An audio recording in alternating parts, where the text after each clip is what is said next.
മട്ടന്നൂരിൽ വെച്ച് നടന്ന സംസ്ഥാന താങ്താൻ ചാമ്പ്യൻഷിപ്പ് മത്സരത്തിൽ കാടാച്ചിറ കൂട്ടൂർ പ്രകാശൻ ഗുരുക്കളുടെ നേതൃത്വത്തിൽ പരിശീലിച്ച ജ്യോതിസ് കളരി സംഘം മണിപ്പൂരിന്റെ ആയോധന കലയായ താങ്താ മത്സരത്തിൽ മിന്നും പ്രകടനം കാഴ്ചവെച്ചു.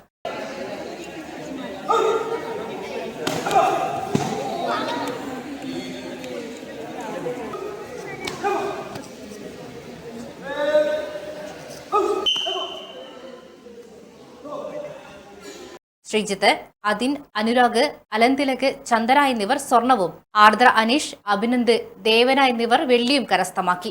ജീവരാജ്, വാസത്തിലകൻ, പുരുഷോത്തമൻ എന്നിവർ നേതൃത്വം നൽകി. സംസ്ഥാനതല മത്സരത്തിൽ കണ്ണൂർ ജില്ലയ്ക്ക് ഏറ്റവും കൂടുതൽ പോയിന്റ് നേടിക്കൊടുത്തത് ജ്യോതിസ് കളരി സംഘമാണ്. 2022 ജാർഖണ്ഡിൽ നടന്ന ദേശീയ ചാമ്പ്യൻഷിപ്പ് മത്സരത്തിൽ കേരളത്തിന് ഏറ്റവും കൂടുതൽ പോയിന്റ് നേടിക്കൊടുത്തത് ജ്യോതിസ് കളരി സംഘമാണ്. 2018 ശേഷം വിവിധ സംസ്ഥാനങ്ങളിൽ വെച്ച് നടന്ന മത്സരങ്ങളിൽ കേരളത്തിനു വേണ്ടി നിരവധി മെഡലുകൾ ജ്യോതിസ് കളരി സംഘം നേടിക്കൊടുത്തിട്ടുണ്ട്.